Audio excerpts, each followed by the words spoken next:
Pergunta: qual é o nome do menor país do mundo? Vou dar uma dica. Ele também é o coração de uma das maiores religiões do planeta. Você sabe, o lar de um homem que geralmente veste umas túnicas brancas fluídas e é conduzido em um jipe personalizado incrivelmente elegante. Já adivinhou? Isso mesmo, eu estou falando sobre a Cidade do Vaticano, frequentemente chamada simplesmente de Vaticano. A Cidade Santa abrange apenas 121 acres, o que é apenas 14% do Central Park de Nova York. E abriga uma pequena população de cerca de 800 pessoas. Mas é aqui que legados religiosos como a bela Basílica de São Pedro podem ser encontrados, tornando-a um centro espiritual para o catolicismo romano. Mas para todas as orações e bênçãos, as paredes dessa cidade também guardam tesouros de segredos sinistros, desde arquivos proibidos até fraudes sagradas. É hora de pegar suas lanternas enquanto exploramos alguns segredos sombrios do Vaticano, que o Papa preferia manter escondidos.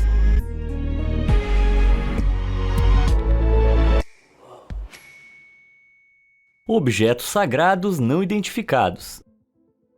A Igreja Católica é uma das instituições mais antigas do mundo ocidental, com origens que remontam a mais de 2000 anos, e nesse tempo ela acumulou vários séculos de documentos, mas esses documentos não estão abertos ao público. Em vez disso, eles são guardados em um misterioso cofre conhecido como Arquivos Secretos do Vaticano. É um enorme espaço de armazenamento adjacente à Biblioteca do Vaticano, contendo 35 mil volumes de catálogos e 85 quilômetros de prateleiras. Aposto que o Tom Hanks está feliz por não ter que correr por aquele corredor infinito enquanto filmava o Código da Vinci. Mas mesmo Tom Hanks é proibido de entrar, já que esses arquivos só são acessíveis a acadêmicos quando eles têm 75 anos de idade. Dado que a expectativa de vida média varia entre 81 e 83 anos aqui, isso oferece apenas uma janela excepcionalmente estreita para o estudo acadêmico, considerando que os doutorados podem levar anos para serem concluídos. Mas alguns acadêmicos dedicados conseguiram desenterrar com sucesso alguns documentos incríveis dos arquivos, como uma carta de Maria, rainha dos escoceses, que depois de ser forçada a abdicar do trono, foi condenada à morte. Maria escreveu ao Papa Sisto V implorando por ajuda, mas ele a deixou sem resposta e ignorou completamente sua carta. Maria foi então decapitada em 8 de fevereiro de 1587. Os arquivos secretos também contêm um documento que literalmente mudou o curso da história europeia. É a excomunhão oficial de Martim Lutero, o monge alemão que dividiu a Europa com suas 95 teses e criou a divisão protestante do cristianismo, e é o registro meticuloso do Vaticano que exige a segurança rigorosa e a privacidade dos arquivos. Eles são projetados para abrigar os documentos oficiais da Santa Fé, juntamente com qualquer correspondência do Papa com outras figuras oficiais. E ainda há literalmente quilômetros de arquivos a serem explorados. Com todo esse mistério, naturalmente teorias da conspiração sobre o que realmente está escondido neles se proliferaram como ratos. Algumas pessoas afirmam que o Vaticano pode estar ocultando evidências de OVNIs aqui na Terra, que eles têm até mesmo um estoque secreto de crânios de alienígenas. Essas chamas de conspiração foram alimentadas em outubro de 2007, quando uma série de imagens foram capturadas, parecendo retratar um estranho disco laranja voando sobre a Basílica de São Pedro. Será que o Vaticano esconde segredos alienígenas da gente? Infelizmente, não é o caso. E esse disco voador laranja brilhante é muito provavelmente o reflexo da luz solar em um avião ou uma edição de imagem bem feita. Se não for nada disso, talvez seja o novo Papa móvel, certamente ia deixar o Papa muito descolado. Portanto, embora não haja evidências concretas de que alienígenas tenham posado no Vaticano, os muitos quilômetros de arquivos inexplorados significam que a gente não pode descartar completamente qualquer contato dos extraterrestres com o sagrado. Ressentimentos que perduram.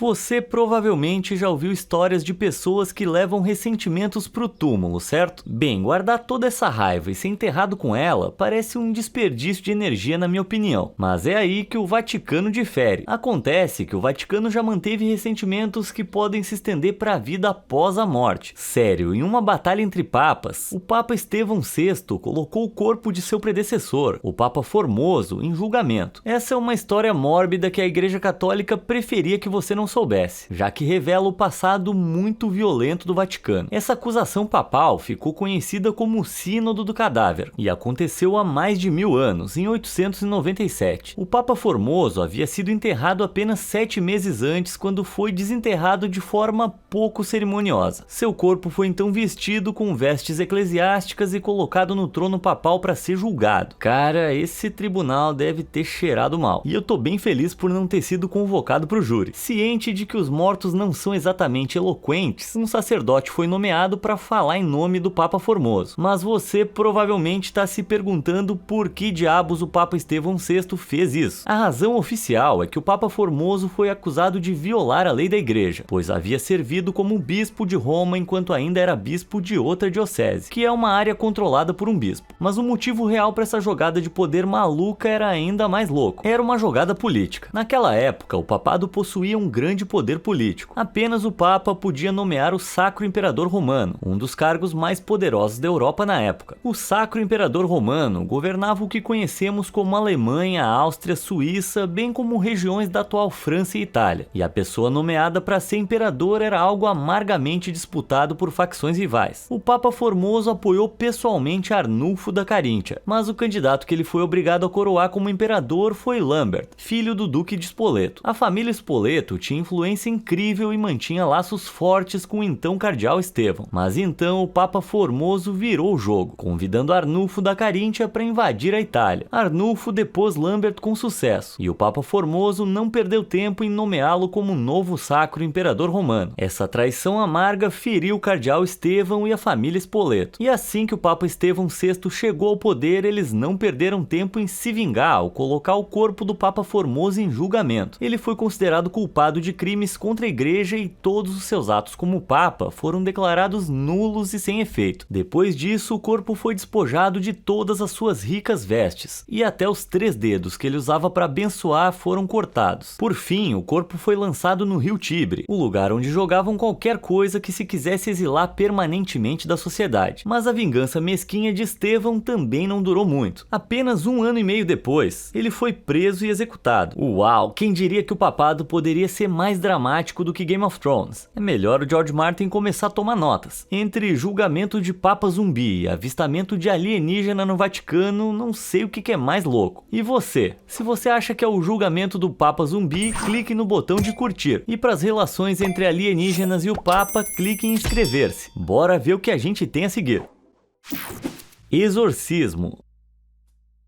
Atualmente, os tratamentos detox estão na moda, purificando essas toxinas desagradáveis do seu corpo. Algumas pessoas fazem dietas de sucos ou tomam doses de vinagre de maçã, enquanto celebridades excêntricas como Gwyneth Paltrow fizeram uma desintoxicação de leite de cabra de 8 dias. Lamento pela cabra, mas talvez a desintoxicação definitiva seja aquela recomendada pela Igreja Católica, já que eles oferecem uma limpeza literal dos demônios do seu corpo. Relata-se que 500 mil de pessoas procuram exorcismos todos os anos apenas na Itália, mas essa prática permanece profundamente controversa entre os profissionais médicos. Apesar dos avisos de especialistas, a Igreja Católica endossa totalmente os exorcismos, ou seja, expulsar os demônios do corpo de uma pessoa por meio do poder da oração. O Vaticano até mesmo administra sua própria escola de exorcismo. Todos os anos, 250 padres de 50 países chegam a Roma para aprender como identificar a possessão demoníaca e como realizar o ritual de exorcismo. O falecido campeão mundial da luta contra demônios foi um padre conhecido como Gabriele Amort, que atuou como chefe exorcista do Vaticano e durante seu tempo no ministério realizou mais de 160 mil exorcismos até 2013. Peraí, deixa eu fazer um cálculo aqui. Ele foi ordenado em 1954, então 59 anos até 2013. Isso significa que ele teria que realizar mais de 7 exorcismos por dia na sua carreira de 59 anos. Isso não pode estar certo, né? Bem, para explicar esse número insanamente alto, a Morta acreditava que uma pessoa poderia ser possuída por vários demônios ao mesmo tempo, às vezes na casa dos milhares. O cara parece ter enfrentado a cara do inferno, mas tem um lado sombrio nos exorcismos que a Igreja Católica tenta esconder. Alguns dos sintomas descritos de possessão demoníaca são depressão, ansiedade, comportamento compulsivo, ouvir vozes ou convulsões. Todos esses sintomas também podem ser causados por doenças mentais não diagnosticadas, como esquizofrenia ou um distúrbio cerebral, como epilepsia. Além disso, as pessoas são como esponjas. Somos receptivos às influências culturais em que fomos criados. Portanto, alguém que sofre de esquizofrenia criado em uma família católica pode sofrer alucinações relacionadas à religião. Durante um episódio psicótico, a pessoa pode pensar que ouve a voz de Satanás ou acreditar que é o diabo. E nesse caso, as pessoas ao redor dela podem cometer o erro de chamar um exorcista em vez de um médico. Isso não só impede que a pessoa receba tratamento médico, mas também pode piorar seus sintomas. Porque às vezes, os exorcismos envolvem o uso de drogas ou jejum, o que pode induzir doenças e estresse, comprovadamente prejudiciais à função cerebral. E na última década, várias pessoas até morreram depois de passarem por exorcismos. Em 2009, uma mulher em Fort Wayne, no estado de Indiana, nos Estados Unidos, tentou exorcizar 5 crianças, fazendo-as beber vinagre e azeite de oliva antes de prendê-las para um exorcismo. Mas, tragicamente, uma delas não sobreviveu ao processo, e a mãe foi condenada a 61 anos de prisão. Cientes desse problema, em 1999, a Igreja Católica lançou sua primeira grande atualização das regras em torno do exorcismo desde 1614. Aqui, eles distinguiram a possessão demoníaca da doença física ou psicológica, e muitos padres praticantes hoje reconhecem a importância de que alguém seja avaliado psicologicamente antes de realizar um exorcismo. Além disso, alguns defensores dos exorcistas argumentam que, para pessoas profundamente religiosas, realizar um exorcismo pode ser um processo catártico, tornando-as mais receptivas ao tratamento médico depois. Pessoalmente, eu diria que as pessoas sempre devem procurar ajuda de profissionais de saúde primeiro, mas se eu encontrar alguém andando pelo teto, eu vou ligar para um padre. Anjos ou demônios? Uma das coisas que eu mais gosto de fazer no Natal é colocar o anjo no topo do pinheirinho. Aquela figura brilhante, vestida em branco e com asas douradas. Essa é a imagem que a maioria de nós provavelmente imagina quando pensa em um anjo. Pelo menos é isso que o Vaticano gostaria que você acreditasse. Acontece que, precisamente de acordo com a Bíblia, os anjos são bem mais estranhos e assustadores. Vamos pegar os querubins como exemplo. Aqueles anjos bebês rechonchudos com asinhas. Super fofinhos, né? Tirando o fato de que eles não têm nada a ver com a forma como são descritos na Bíblia. Na verdade, isso se baseia na ideia romana e grega do deus do amor, Cupido. Você tá curioso para ver um querubim teologicamente preciso? Então se prepare para uma surpresa monstruosa. De acordo com a visão do profeta Ezequiel, um querubim tem 4 faces: de leão, boi, águia e humano. Eles têm 4 asas e pés cascudos como latão. Uau, imagina colocar isso aí num cartãozinho de Natal.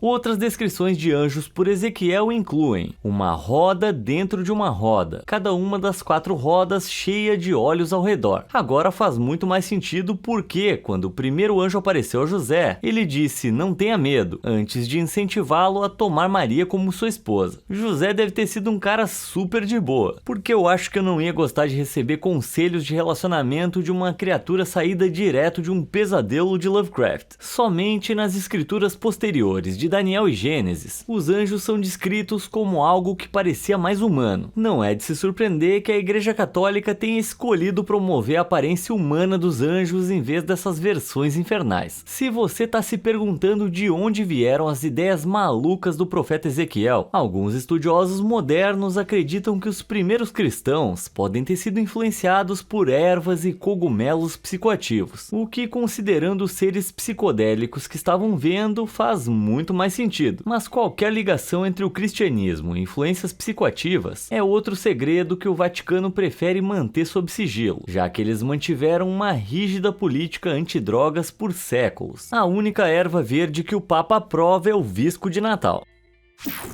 Óculos 4D.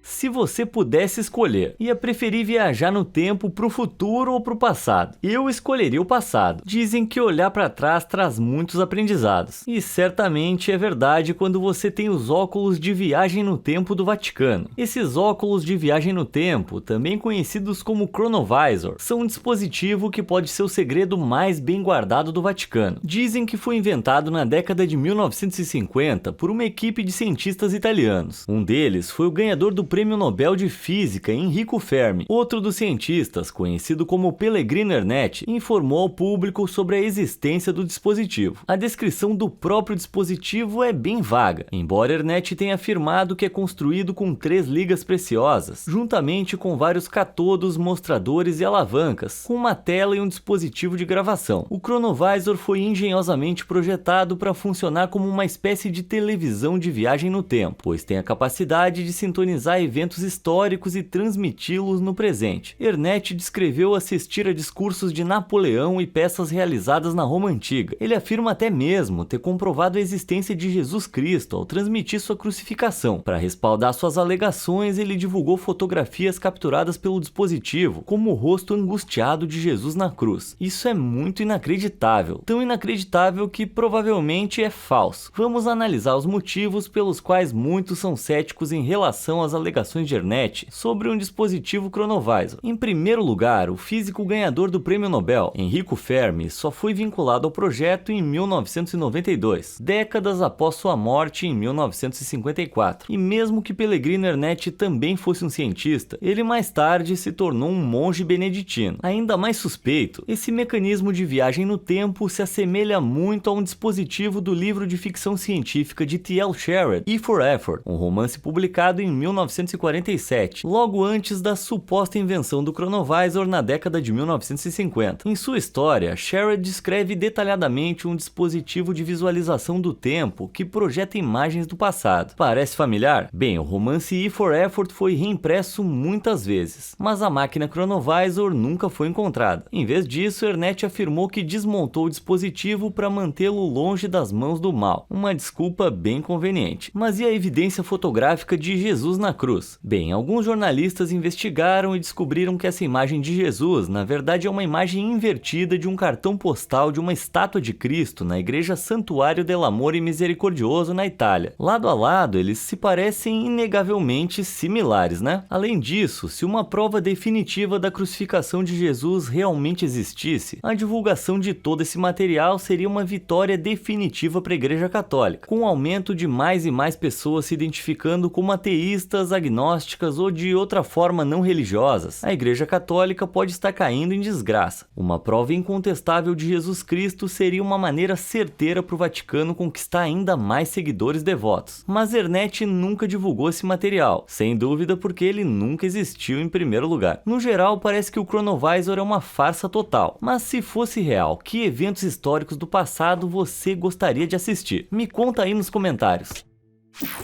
Quarto secreto.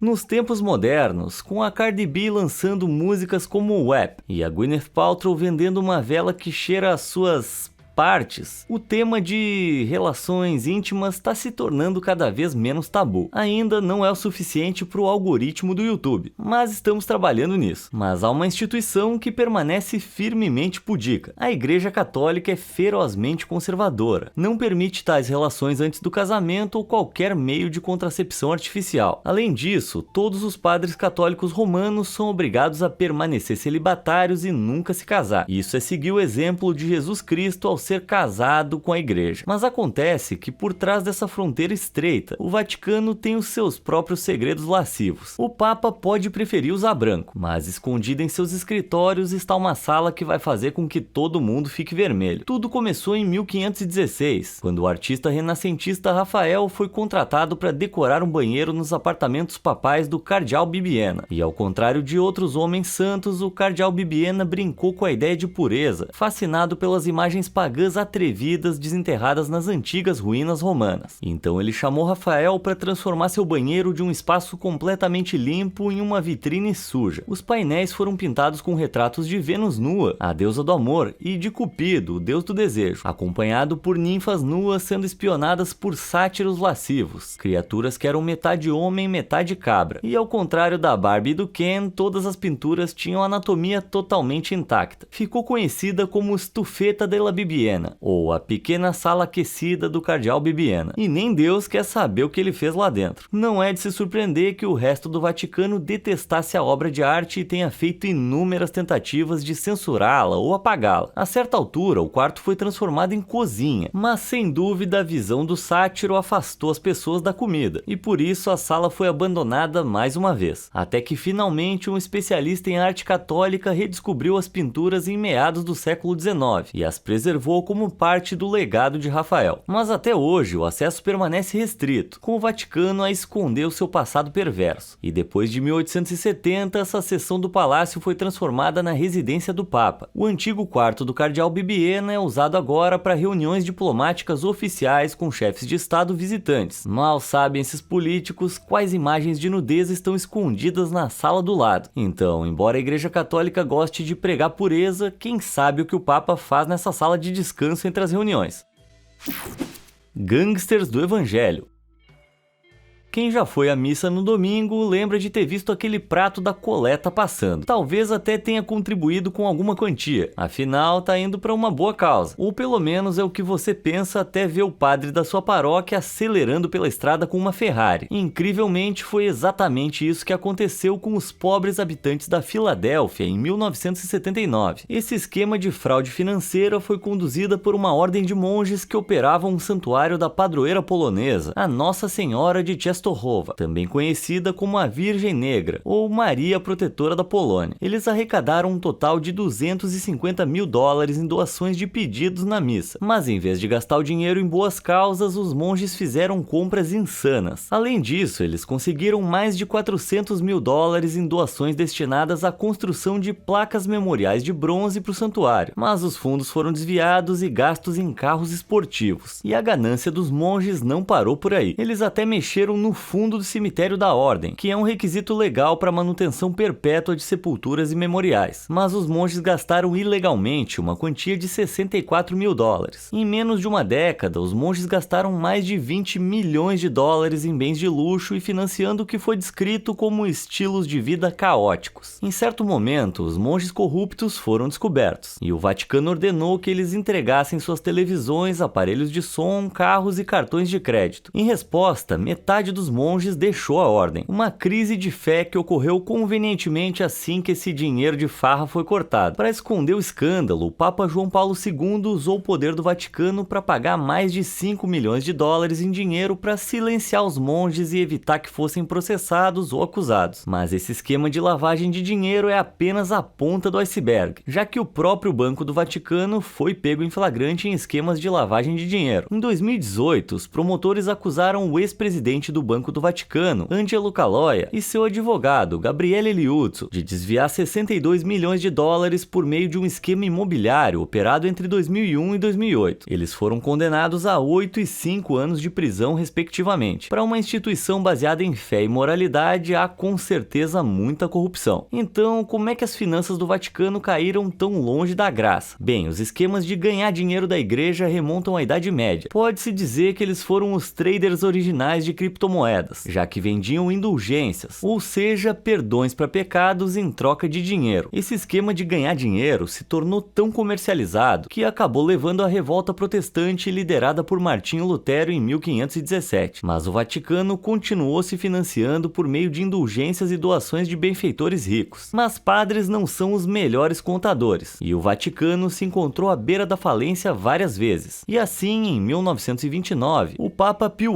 XI nomeou Bernardino Nogara como principal consultor financeiro do Vaticano. Mais tarde, durante a Segunda Guerra Mundial, ele criou o Banco do Vaticano. Durante a guerra, os aliados impuseram restrições rigorosas às contas bancárias, a fim de prejudicar qualquer apoiador secreto da Alemanha liderada pelos fascistas. Enquanto isso, o Vaticano, liderado pelo Papa Pio XII, havia declarado uma política oficial de neutralidade. Portanto, o Banco do Vaticano, conhecido como um Instituto para Obras Religiosas, escapou das restrições da guerra guerra e se tornou o veículo perfeito para mover dinheiro. E foi aqui que a corrupção começou. Devido à sua soberania estatal, o Banco do Vaticano retém a capacidade de não divulgar informações de contas para reguladores e autoridades. E todo esse sigilo forneceu uma excelente cobertura, pois em 2012, 4 padres foram investigados por operar contas bancárias para a máfia lavar dinheiro. E os padres não tiveram apenas reuniões suspeitas com homens de ternos pretos. Eles também exploraram brechas no sistema tributário italiano. De acordo com a lei italiana, qualquer edifício comercial pode renunciar ao pagamento de impostos sobre propriedades se o edifício também contiver uma capela. E assim, o Vaticano explorou essa brecha impiedosamente, administrando uma cadeia de hotéis e clínicas de saúde e inserindo uma capela em todos os edifícios. Toda essa evasão fiscal totalizou incríveis 4 bilhões de euros devidos ao governo italiano. Mas esse esquema de impostos chegou ao fim quando o Tribunal de Justiça Europeu emitiu um julgamento, determinando que o Vaticano terá que pagar sua pesada conta de impostos. Mas não se preocupe, pois o Vaticano certamente pode pagar. Os ativos do banco foram avaliados em cerca de 5,6 bilhões de dólares no final de 2018, e o banco supostamente obteve lucro com seus diversos investimentos e empreendimentos comerciais, de 19,8 milhões de dólares em 2018. Mas uma das maneiras como o Vaticano ganha dinheiro está repleta de uma incrível hipocrisia. Como você provavelmente sabe, a bandeira do arco-íris, que representa a cultura LGBT+,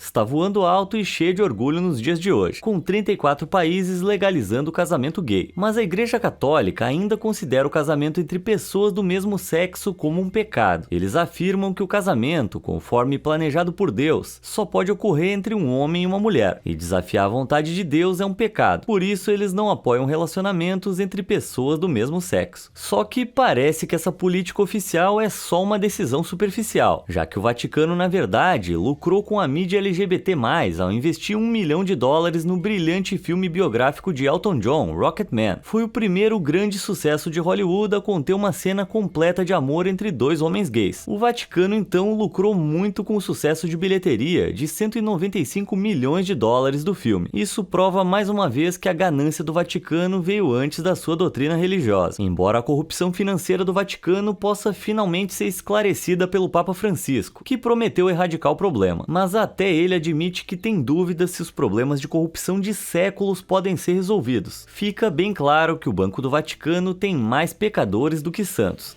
Qual foi o segredo mais chocante que você descobriu sobre o Vaticano? E o que mais você acha que o Papa pode estar escondendo? Me conta nos comentários aí embaixo e obrigado por assistir.